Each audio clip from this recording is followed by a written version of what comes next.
সরাসরি জ্যান্ত ইলিশ ধরা, রান্না করা এবং খাওয়া সবই থাকছে এই ভিডিওতে। আসসালামু আলাইকুম ফ্রেন্ডস, আজকে চলে এসেছি একটি নতুন ভিডিও আপনাদের জন্য নিয়ে। আমি চলে গিয়েছিলাম পটুয়াখালীর রাঙাবালি দ্বীপে এবং সেখানে জেলেরা কিভাবে তাদের জীবন নির্বাহ করে নদীর উপর নির্ভর করে সেটা দেখানোর জন্য আমি একটি নৌকাতে উঠে পড়েছি এবং এটিই হচ্ছে ইঞ্জিন চালিত বোট। এই বোটে আরও 4 জন মানুষ আছে। একজন হচ্ছে যে এই নৌকাটাকে চালায় মাঝি, এবং সাথে আরও 3 জন লোক আছে যারা তার সাথে কাজ করবে।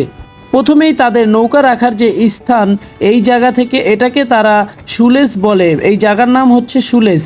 তারা এই সুলেজ থেকে নৌকা নিয়ে বের হচ্ছে, তেঁতুলিয়া নদীতে যাবে এবং সেখান থেকেই তারা ইলিশ মাছ ধরবে। আমার খুব ভালো লাগতেছে যে আমি তাদের সাথে সরাসরি সশরীরে এখানে যেতে পারতেছি এবং জানি না কী হবে, নদী থেকে ইলিশ মাছ ধরার অনুভূতিটা কীরকম লাগবে। এবং তারপরে তাদের সাথে কথা হয়েছে, তারা আমাকে সেই জ্যান্ত ইলিশটাকেই রান্না করে খাওয়াবে। তো চলো বন্ধুরা, আজকে তোমাদের সবাইকে আমি দেখাবো আসলে তারা কিভাবে নদী থেকে মাছ ধরে এবং এর মাধ্যমেই তারা কিভাবে জীবিকা নির্বাহ করে থাকে। তাদের সাথে আমিও বেরিয়ে পড়েছি, নৌকায় করে যাব এবং মাছ ধরা দেখব। তারা প্রথমেই তাদের যে খালে নৌকাগুলো বাঁধা থাকে সেই খাল থেকে বেরিয়ে যাচ্ছে এবং এখান থেকে বের হয়েই তারা মূল নদীতে চলে যাবে। এই যে আশেপাশে কিছু গাছ দেখা যাচ্ছে, এগুলো মূলত ম্যানগ্রোভ টাইপের গাছ এবং এগুলোতে সবসময় পানি দ্বারা নিমজ্জিত থাকে। বিশেষ করে এগুলোর গোড়াগুলো সবসময় পানিতে থাকে এবং এর জন্যই এগুলো ম্যানগ্রোভ গাছ। তো বন্ধুরা, আমরা মূল নদীতে চলে এসেছি। এটা হচ্ছে তেঁতুলিয়া নদী, বাংলাদেশের শেষ সীমানা। টেকনাফ থেকে তেঁতুলিয়া, এই কথা তো অনেক শুনেছেন। এটাই হচ্ছে সেই তেঁতুলিয়া নদী। এইখানেই হচ্ছে আমাদের বাংলাদেশের সীমানা প্রায় শেষ। আমাদের সাথে থাকা মাঝি ভাই খুবই বিচক্ষণতার সাথে তার বোটটি পরিচালনা করতেছে এবং চারপাশ দেখে নিচ্ছে কোথায় জাল ফেললে ভালো মাছ পাওয়া যাবে। ইতিমধ্যে জাল ফেলার জন্য প্রস্তুতি নিয়ে নিচ্ছে এবং এই যে দেখা যাচ্ছে এনারা এই যে জালের প্রথম কোনাটি ফেলে দিল এবং এইটি ভাসতে থাকবে। পরবর্তীতে তারা জালের আরেক মাথা পানিতে ফেলে দেওয়ার পরে এই দিক নির্দেশনা অনুযায়ী তারা আবার তাদের জালটিকে টেনে তুলে নিবে। দেখা যাচ্ছে তারা জাল ফেলে দিচ্ছে, মানে এভাবেই নদীর মধ্যে তারা জাল আর কি বিছিয়ে দেয়। তারপরে এই জালের মধ্যেই মাছ চলে আসে, মাছ বেঁচে থাকে। এরপরে সেই মাছই তারা ধরে নেয়। দেখা যাচ্ছে অনেক বড় জাল, অনেক বড় জাল, মিনিমাম 1500 ফুট, 2000 ফুট, 3000 ফুট জাল থাকে এরকম একটা বোটের মধ্যে। আরও বড় ছোটও থাকে। নদী খুবই শান্ত ছিল এবং এই শান্ত নদীতে মাছও তেমন একটা পাওয়া যায় না সেটা জানাচ্ছিল। ইতিমধ্যেই সূর্য ডুবো ডুবো অবস্থা, কিন্তু আমার তো চোখ মুখ একদম উৎফুল্লতার সাথে আলোকিত করে আসছে, কারণ আমি অপেক্ষায় আছি কখন জ্যান্ত ইলিশ মাছ দেখব। ইতিমধ্যে তাদের জাল ফেলা প্রায় শেষ। জাল ফেলে দেওয়ার পরে তারা নৌকা একটু ধোয়া মোছা করে এবং জালের যে পানি থাকে, জালে মাছের কিছু গন্ধ থাকে, সেগুলো তারা ধোয়া মোছা করে। জালের আরেক কোনাও তারা নদীতে ফেলে দিল। এখন শুধু অপেক্ষা করার পালা।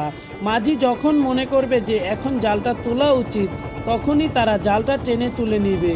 তার আগে তারা ভালোভাবে নৌকাটিকে পরিষ্কার করে নিচ্ছে এবং নিজেদের মধ্যে আরও মতামত বিনিময় করে নিচ্ছে যে এখন তারা কোন দিকে যাবে, কি করবে, কতক্ষণ পরে জাল তুলবে।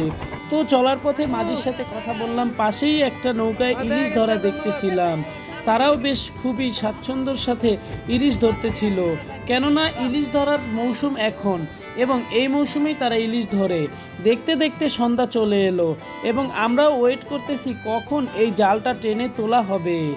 2 থেকে 3 ঘন্টা পর মাঝি জাল তোলার জন্য ওদেরকে ইশারা করলো এবং ওরা জাল টানা শুরু করে দিল এবং আমি তো খুবই অপেক্ষায় আছি কখন আমি দেখব যে জালে ইলিশ মাছ উঠেছে। ইতিমধ্যে রাত হয়ে গিয়েছে। ওহ মাশাল্লাহ, একটি ইলিশ ধরা পড়েছে। আসলে আমার কাছে খুবই ভালো লাগতেছিল, বাট ইলিশটি লাফাচ্ছিল না, তাই খুব খারাপ লাগতেছিল। কখন জ্যান্ত ইলিশ মাছ দেখব, ইলিশের লাফালাফি দেখব, সেটা দেখার জন্য আমার আর তর সইতেছিল না।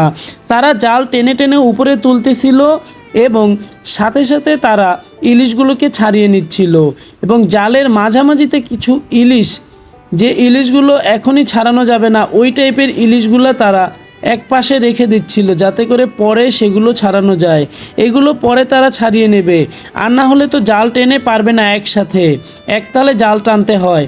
তিনজন মিলে খুব সুন্দরভাবে জাল টানতেছিল। ইতিমধ্যে এই তো একটি জ্যান্ত ইলিশ দেখা যাচ্ছে। ইলিশটি মৃতপ্রায়, তবেও লাফালাফি করতেছে। আমার খুব ভালো লাগতেছে যে আমি এত দূর থেকে এসে, ঢাকা থেকে এসে এই জ্যান্ত ইলিশ দেখতে পারতেছি।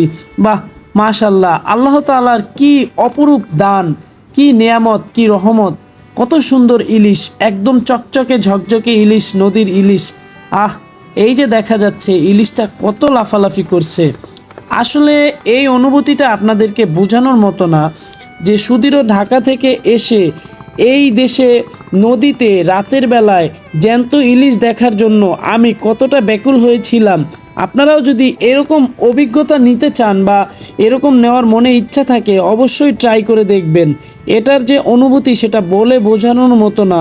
দেখুন কত সুন্দর ইলিশ মাছ, অনেক সুন্দর ইলিশ মাছ। ইলিশের মুখে কি টাইপের, একদম চর্বি টাইপের কিছু একটা দেখা যাচ্ছে। আসলে মাঝি ভাই বলছিল এগুলো ইলিশের তেল।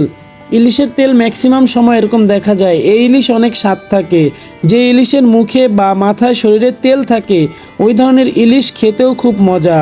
একটা পর্যায়ে তাদের জাল তোলা প্রায় শেষ এবং মাশাল্লাহ ভালোই ইলিশ মাছ তারা পেয়েছে। এখন আমার জন্য এবং তাদের খাওয়ার জন্য ইলিশ মাছ নিয়ে নিয়েছে, যেগুলো এখন কাটার পরে ধোয়ার পরে রান্না করা হবে। আমি খুবই ভালোভাবে দেখতেছিলাম আর তাদের সাথে কথা বলতেছিলাম, কিন্তু আমার মনে একটাই খেয়াল, কখন এই ইলিশ মাছটা আমাকে দেবে, রান্না করার পরে আমি খাবো। দেখুন কতটা নিখুঁতভাবে, কতটা দ্রুত তারা এই মাছগুলোকে কেটে নিচ্ছে। আসলে নদী থেকে মাছ ধরে নদীর পানিতেই ধুয়ে তারপরে রান্না করে খাওয়ার যে একটা স্বাদ, সেটা আসলে বলে বোঝানোর মতো না। একদম তাজা মাছ, যে মাছে কোনো প্রকারে কোনো ফরমালিন মেডিসিন নাই। আল্লাহ তাআলার অপরূপ দান, অপরূপ রহমত। দেখুন কত সুন্দর মাছ। মাশাল্লাহ, ডিমও হয়েছে। আমার জন্য তারা ইলিশ মাছ রেখেছে। আসলে তাদের এইরকম রান্না বান্না খাওয়া দাওয়া প্রতিদিনই হয়। তারা নৌকার মধ্যেই রান্না করে, নৌকার মধ্যেই খায়। তাদের জীবন প্রায় নৌকার মধ্যেই সব সময় কেটে যায়। আসলে তারা যখনই নৌকায় নদীতে আসে তখনই তারা অন্যরকম এক জগতে থাকে। এরপরে তাদের জগৎ একদম সাধারণ মানুষের মতোই থাকে।